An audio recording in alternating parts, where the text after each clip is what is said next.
So one warning will be, don't underestimate seller experience. Seller experience matter as much as the final customer experience, right?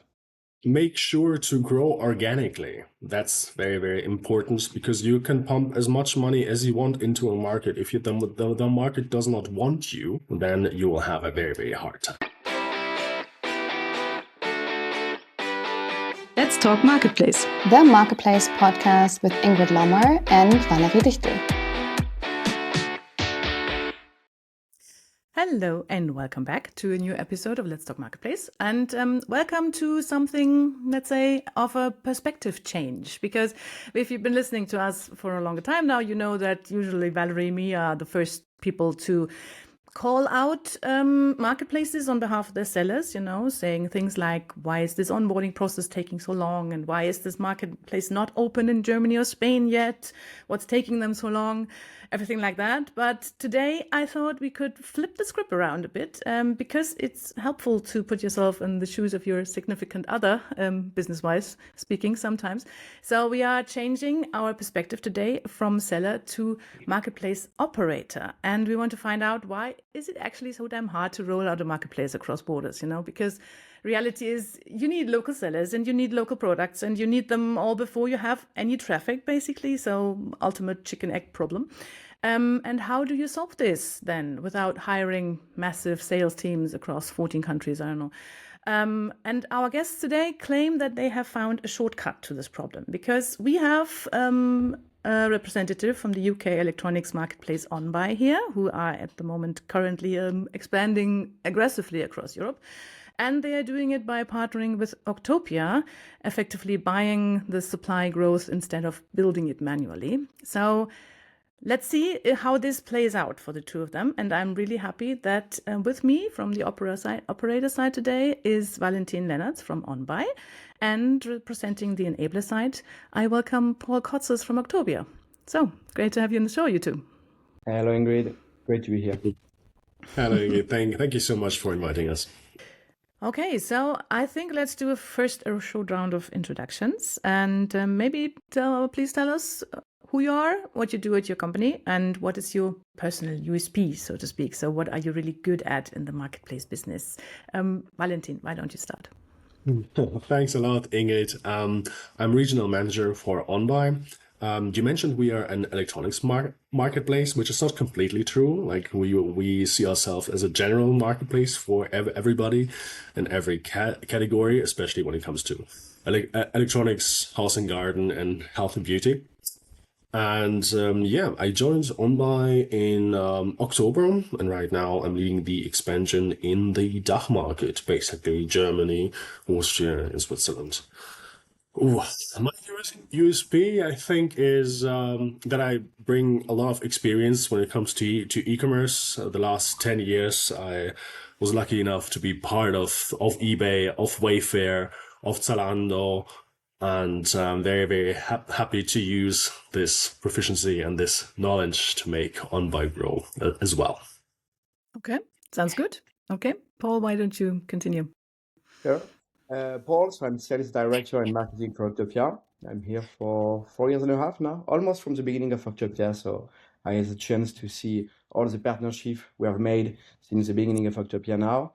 And my role there as a marketing director is to ensure the promotion and to get more notoriety around Octopia all across Europe. And as a sales director, I'm also able to conclude all the partnership we have with marketplace like OnBuy to make Octopia growing and its pool of seller as well growing. And I think a USP could be the fact that we really have at Octopia, and as a sales director, I have to do it. I have to have the same with all my customers, is to have a tailor-made approach. Make sure that every partnership has to be very singular and very tailor-made to each marketplace strategy we're working with. Okay. Yeah, I think we'll talk a bit more about what you offer for marketplaces later on. But for now, we know who we are talking to, and we can dive into finding out how to scale a marketplace across Europe. Before we do that, very quick look at our partner, Pixelmotor.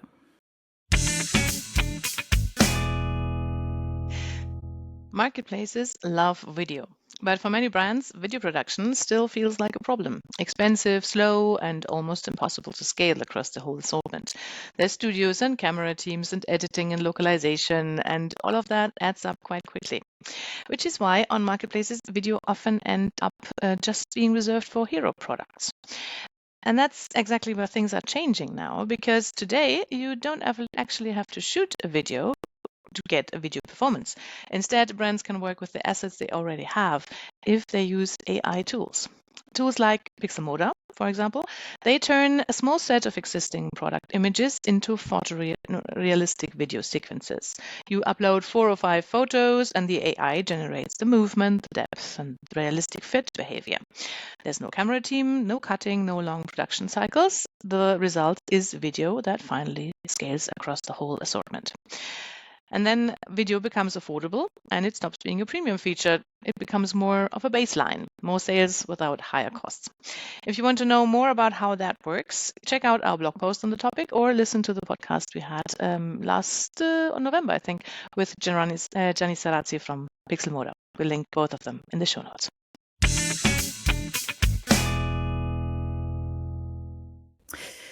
Okay, right. I guess then let's dive into the discussion. And in this case, let's start with the marketplace operator. Valentin, you already said that OnBuy is now going for Central Europe in a way. So what are your plans at the moment? Where are you heading with your international expansion? What is the agenda for the next 12 months? What are you trying to achieve? Oh, wow. The next 12 months will be, I think, very, very interesting and challenging when it comes to growth. Not because we don't think that we can do it, but basically because we have so many things on the agenda that we actually want to achieve. We went live in 20 more countries in last year in 2025, and we are right now basically working on scaling these particular countries up to a level where we can basically benefit all together with the OnBuy model that we are using, right? I mean, we managed to achieve about 3,000% of growth within the last three years in UK especially, and so we see our system, our business model works, especially cashback is very, very successful when it comes to that. We managed to have achieved basically a regular customer base of 52% of our GMV. These are customers you basically don't find anywhere else, right? And since the marketplace or the overall market, the e-commerce market gets more and more fragmented into little pieces, we want our piece of the cake and are on the best way to get it. Mm-hmm. Okay. That sounds like a bed of roses, but I don't believe it is. I mean, internationalization normally isn't. So let's talk about some of the challenges that you are absolutely. Meeting. I mean, you mentioned it absolutely, right? Like building up a loyal customer base and a loyal seller base in the particular country is quite the challenge, right? So meaning that we actually have to get like a two-sided approach that we have used, that we want to use particular in the future is basically we do have our own local team, which is focusing on the specific markets and their specialties, etc. Like we have someone who is responsible for Western Europe and Southern Europe. I'm more responsible for the middle part, you can say, right? So we bring in our own expertise to grow these particular markets and also use the context that we have already built up with the years to build up the marketplace. On top of that, and here is where Octopia comes into the play, is that we are going into strategic partnerships with integrators, with ERP systems, and that we actually want to use their tools, their infrastructure, their knowledge of the market to be accessible for as many sellers as possible. Mm-hmm. Paul, handing over to you in this point, because I think we need to clear up what Octopia is doing specifically for marketplaces and also for marketplace sellers, because your business model is not that easy to understand. So maybe can you give us some insights in what you're doing for the operators, but also for the sellers? Yeah, because you are right in the middle, in fact, of all this ecosystem between sellers and marketplaces, all right. So basically, Octopia has several business units. Either some services dedicated to the marketplace, to the sellers, but we work for both actually, right? And regarding the specific contract we have and relationship with OnBuy, we go to merchant as a service, which is the only end-to-end seller services dedicated for marketplace, right? It means that basically we take care of all the bottlenecks, all the milestones a seller has to run through to join a new marketplace, right? And this is exactly where, as Valentin say, Octopia comes in to help and to contribute to the expansion of OnBuy outside of their domestic market, right, which is why the UK. Because what we do is all the milestones we are running it for the sellers. It means identify the right seller for the marketplace, contact the sellers, support the seller onboarding, including all those operational tasks, KYC collection, mapping of the catalog, creating the store, creating the product, etc. And finally go live and publish your product on the final marketplace, right? We are going through all those steps, step by step, right? And we do it especially because we want to minimize the effort for both sides. As Valentin said, when you open a new country, you cannot support all the complexity the same way you do on your original market, because you are facing competitors who know the market. They have hundreds of people dedicated, and you don't when you just join Germany, France, Italy, Spain, right? So we are here to allow you to work at scale and to compete with all those marketplaces without adding the extra resources, right? And for the seller side, what we are doing is joining a new marketplace can look as a bet, as a gamble. And what we say is, because we take care of all the complexity, we vanish the bet. You say, let's join OnBuy. It won't cost you nothing because we will do the job for you. And then you get advantage of all the uniqueness of OnBuy particularities and OnBuy sales channel on other markets. Okay. Valentin, over to you again, because if I researched OnBuy correctly, then you are a company that is known for building their own proprietary platforms, their own technology, and not using that many external partners. Do correct me if I'm wrong. So how did it come for you into place that you actually wanted to partner with someone as Octopia and basically handing the full seller aggregation part of the business for your international side to an external partner?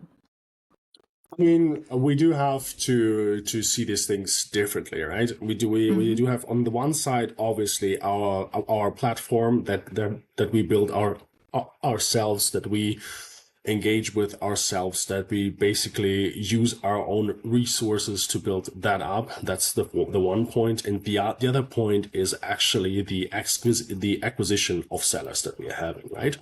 So for that, it's not necessary to build up our own systems for that if there's already an ecosystem like Octopia available, which we can just basically pull into, right?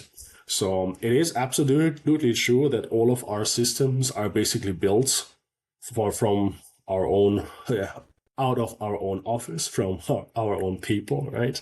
But when it comes to seller acquisition, we're more than happy to work with Octopia.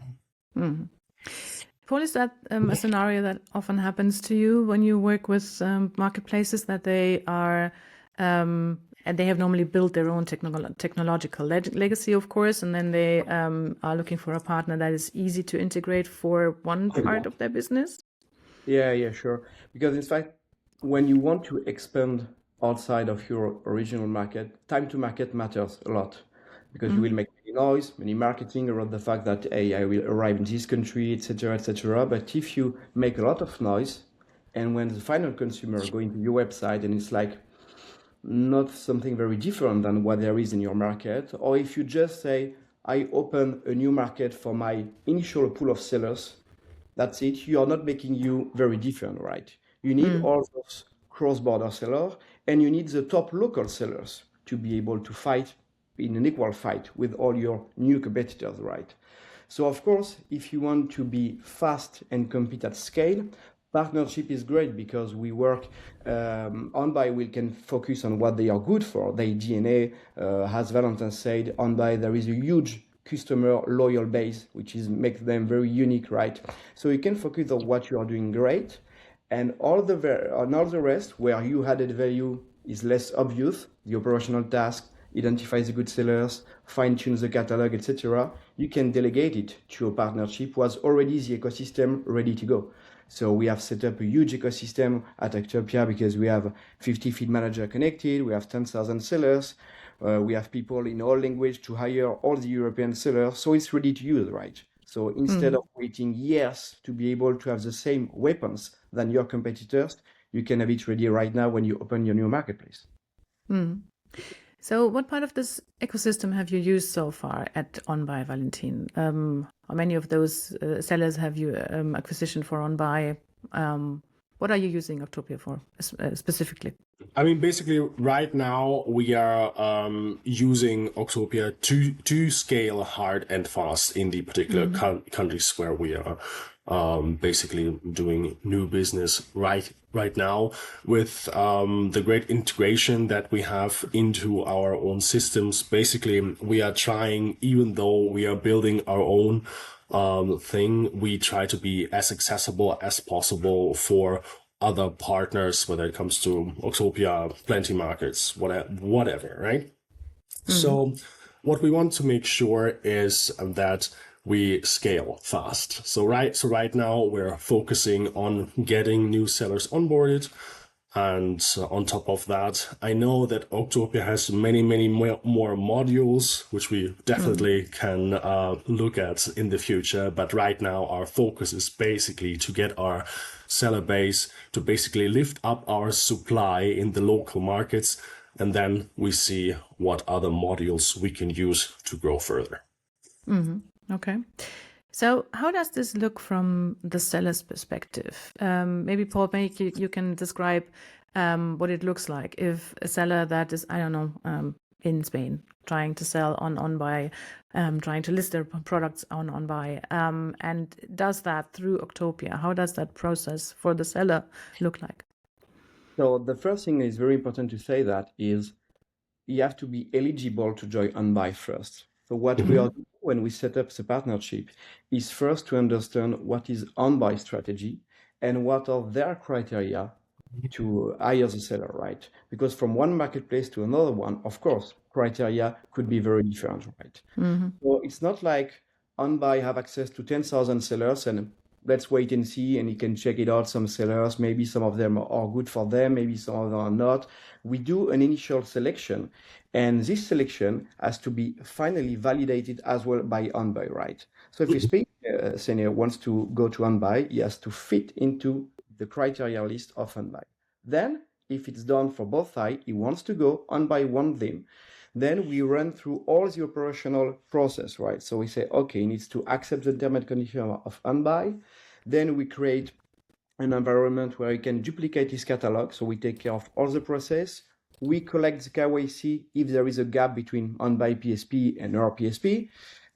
We create the stores, we create the product, and we also fine-tune the catalog to make sure that it's not just a duplication on what the seller is doing on other marketplace, but to make sure that the catalog is really tailor-made for OnBuy.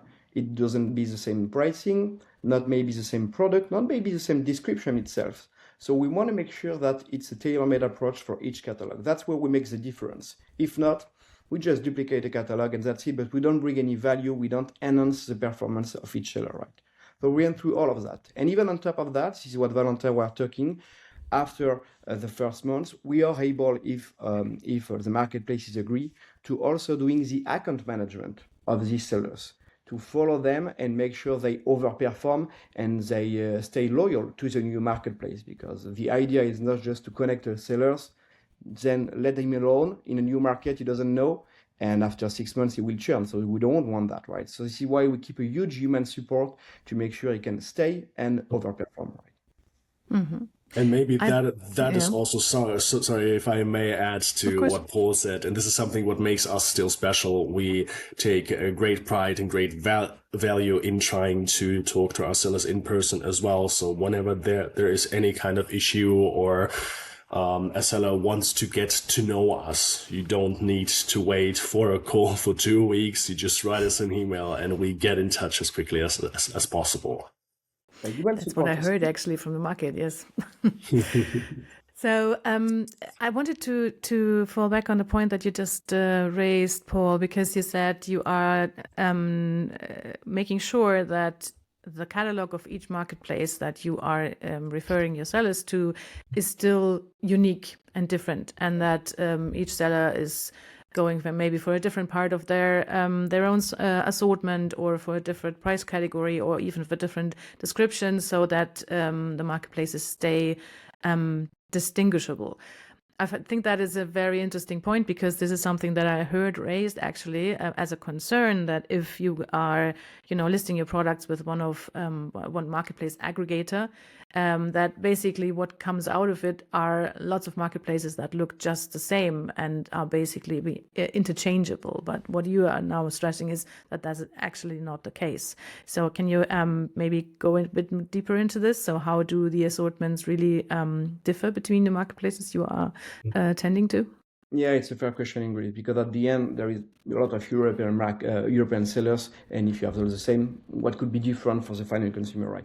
First of all, the fact that we have 50 marketplaces connected across different sectors, different activities. So if you are picking in a pool of 10,000 sellers who evolve each year with 20 million products, you will have many ways to find yourself different, right? And even on top of that, even if you are working in the same industry, the positioning of each marketplace is not necessarily the same. The DNA is not the same. What you offer to the seller is not the same. So at the end of the game, the pitch we do to attract the sellers and make them join marketplace won't be the same. It will reflect this differentiation. So if you are a very specialist, you will have this kind of sellers who have a small catalog based with very top brands product. If you're a generalist, you may be more open to a generalist seller. So you won't look at the same, right? And even in the case where you want to have the same kind of sellers, the fact that Valentin and our OnBuy team can take advantage of our huge customer close relationship. Each marketplace has a customer success manager, as one single point of contact from Octopia. And his job is not only to do the intermediaries between seller and marketplace, it's also to take the best of each seller catalog to put in light what makes sense for the marketplace. For instance, you can say there is customer success manager who make a benchmark on pricing comparison on each market and say, okay, I see that on OnBuy, for instance, you want to go in Germany, you don't have this product. This product is not yet ready on some of your competitors. I do have some sellers who have it. So let's try to put this in visibility, and let's try in a couple of weeks to see if there is some traction on the market. So it's really like to make sure to fine-tune the catalog for each specific market. What works in Germany doesn't work necessarily in Spain, in Italy, the pricing should not be the same. So that's the daily basis activities of the customer success manager who is working with each marketplace who are working with and OnBuy actually, right? Okay. So, and in fact, when you look at the result right now, 75% of our GMV comes from new SKUs, new products that were not yet really listed on the marketplace. So most of the GMV we generate are about innovative products, new ones. So there is no many situation where you have exactly the same catalog. So what you tell me is that marketplaces that work with you can be a bit picky about what sellers they accept and what products they accept. So Valentin, tell me, how picky are you at the moment at OnBuy? So what are your specific KPIs? What you are looking for if you are going for external sellers to help you with your international expansions? What do they have to bring? Well, we do have our own verification process, right? Where we basically add up onto Octopia's already very, very high standards. We just found out that we need to have a few things going on so that partners can be successful on our platform, right? For example, maybe the most important KPI is how big is your performance on other marketplaces, or maybe not how big, but how good are your ratings on other marketplaces already, right? For example, a potential seller who is not performing very, very great on competitor marketplaces like eBay, Amazon, etc., has a very, very low chance to get accepted at our own marketplace. Why? Because we have such a loyal customer base, and because we want to keep it, and because we want to grow it, right?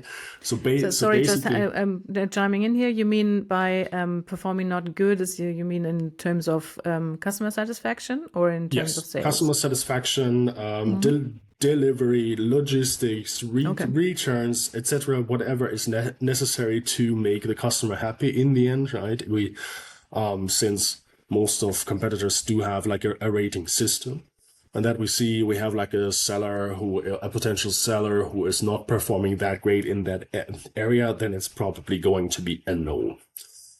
On top of that, it's also pretty important for us that the seller is also basically situated locally in that particular country where he tries to sell in at this point, which he is still getting the possibility to sell into 21 marketplaces or countries from our side on our marketplace, but still we want to make sure that the seller is real and basically not a garage company built up just to scoop up as much revenue as possible. And on top of that, we do have several KPIs which come on top, but I think it would basically not fit into this podcast to work them out, to work them all out. Okay. But I didn't hear anything about product categories or product assortments. Are you really open on those fronts so far? Yeah. Yes, we are. I mean, there are products which we see work better on our platform. As I already mentioned, it's electronics, house and garden, health and beauty is going really, really well. But when it comes to toys, it's super interesting. DIY is super, super interesting. We try to position ourselves as a generalistic marketplace. I mean, again, referring to our loyal customer base, these people try to buy as much as they can from one marketplace, right? And why not give them what they want? So coming back to also what you have asked, Paul, before that, I think that every marketplace needs to be handled as a completely new country when you expand it, right? You don't know what kind of items will go well or bad. You do have an idea that probably your best sellers will perform well as well, but sometimes you do have like a new random SKU which somehow overperforms everything, right? So we give our sellers the possibility to try us out. On top of that, we give them the possibility to try us out for free. So every seller who joins via Octopia gets a 3-month period of basically no costs. So they have all the freedom and all the time that they need to test our systems. That's a nice boon, of course. Coming back to the question of seller quality, because both of you have been stressing that point, that it is important, especially for a marketplace that is coming new to a new country and who has to prove itself to the customers, that you have sellers who really live up to that standard. So checking the quality is beforehand is the first thing, but what you do, and I think I'll address this to Paul, because I know that you also have to react if sellers in your catalog are not, up to par. So what do you do if sellers are missing the marks, if they are not performing as well as your marketplace partners would want that? Do you push them out of your catalog? What happens then? Yeah, in fact, the best way to master quality is to master the entrance, the initial requirement. That's point number one. But just to give you an idea, this is a topic we have been managing for years, because we are hiring sellers on the behalf of also marketplaces. So we need to be really accurate in our initial selection, right? So just to give you an idea, we receive nearly 100,000 seller applications per year to join Octopia community, right?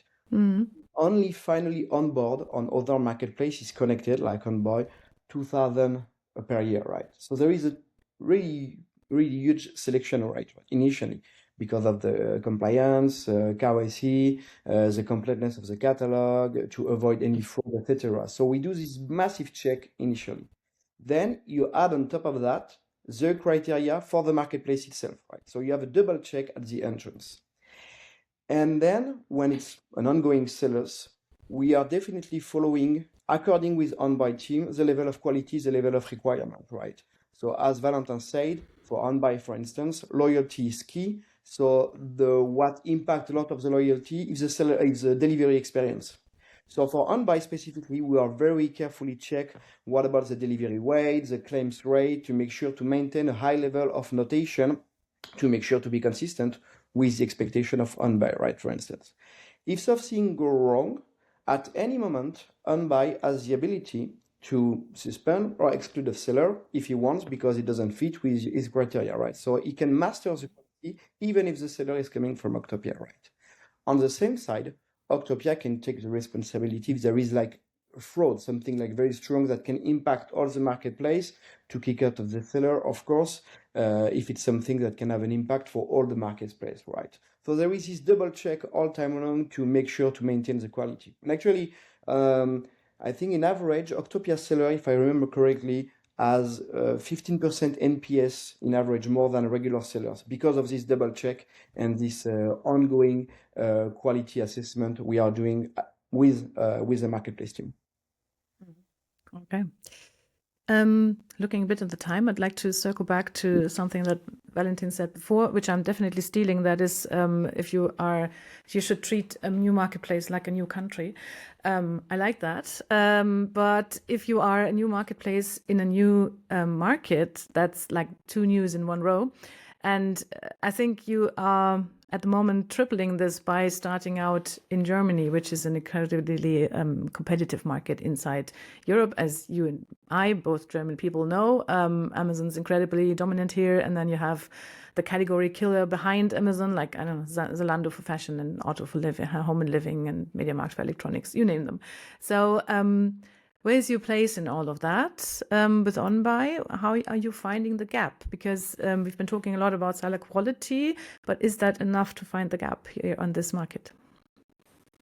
That's a question to me, I believe, right? Yes. Well, it is a great question. And honestly, this is where a lot of marketplaces really find out who they are. So basically, when we first looked at Europe, the assumption was that the biggest hurdle would be technology or regulation. But just as you said, it is basically right now scaling our sellers and find our place in the market, just as you said. I mean, competition is not bad, and giving the customer more options to buy from is definitely a benefit. It gives them transparency, it gives them choice, and also gives the sellers the possibility to basically not put everything into the same basket, right? So they can set themselves up as broadly as they want to. But though our positioning comes in the end, we are not a luxury premium marketplace like Zalando, which is completely focused on one particular niche, but we still want to be accessible for everybody and the broad customer. When it comes, for example, like in our average basket value that we are having, it's about 80 euros at that point. So I would say we try to push somehow in between eBay and Amazon when it comes to our positioning in general. Okay. I will be definitely following that journey over the next year, and we'll be very interested to see where you're going with this. As the time is running out, I'd like to try a new thing that I thought about, which is a closing round. I'd like to call one thing, and I'd like to give you several questions and have your answer with just, one thing that you can think of. Let's say one piece of specific advice for an operator starting an expansion today. So what is your one learning, Valentin? Get yourselves a great partner. Okay, good. That one goes on a t-shirt, definitely. Absolutely. So, Paul, what would you say? One learning for that, for an operator? Synthetic, so I've got the pressure now to be very short. I think that you should start with the supply before the marketing. So start to fuel your catalog with a top local seller, with a cross-border seller, before to make some noise. Because even if you have a big traffic, if you don't have the right offer for your specific new market, there is no match, right? So start with the supply, then marketing. Okay. And what would be one warning? So what should operators not do if they want to avoid big costs? Paul? I think that sometimes we always talk about the marketplace selectivity, right? But we forget that sellers are very selective too. Like there is only 5% of the sellers go on more than 3 marketplaces, right? And sometimes we forget we are selective, they are selective too. So one warning will be, don't underestimate seller experience. Seller experience matter as much as the final customer experience, right? So that's a great point. At the same level. Okay, Valentin, your one warning? Make sure to grow organically. That's very, very important because you can pump as much money as you want into a market. If the market does not want you, or you do not have the capabilities to grow from your own organically, then you will have a very, very hard time. Okay. And to close this up, your one bet for the future. What do you think which trend will dominate the marketplace business in Europe in the next, let's say, 12 months? Because things are moving so fast at the moment. I wouldn't want to see it look at 18 months at the moment. Valentin, maybe. I think Pathback is then the next big thing that we will still continue to use, and more players will adapt as they will see our success. Well, okay, interesting. Paul? I think about a trend, which is not a new trend, of course, but I think the share of refurbished will take another step right now. And I think which is important is because we work especially with European marketplace, and I think they do have a window to take. Because when it comes to refurbish, I think the consumer trusts a bit more somehow European marketplace than US or Chinese marketplace. So if you're able to increase the share of refurbished product in your own catalog, you may have an advantage to take face to the big US and Chinese giant, I guess. I'll absolutely second that. Valentin, OnBuy is strong in secondhand as well, aren't you? Refurbished, yes. Not secondhand particularly, but refurbished, yes. Yeah, all right. Okay. Right. The two of you, that makes our time for today. Thank you very much for joining me and for helping me change perspective, as I'm normally looking at what sellers are expecting from marketplaces. And it was great to hear the other side of this business relationship for today. So thank you for joining me. Thanks a lot, Ingrid. Thank you so much. Right. And if you like listening to us today, you could make me very happy if you followed us or rated our podcast on Spotify, Apple Podcasts, YouTube, wherever you are listening to us, of course, and by tuning in next week. Right. And then for today, thank you very much and bye-bye. Bye-bye.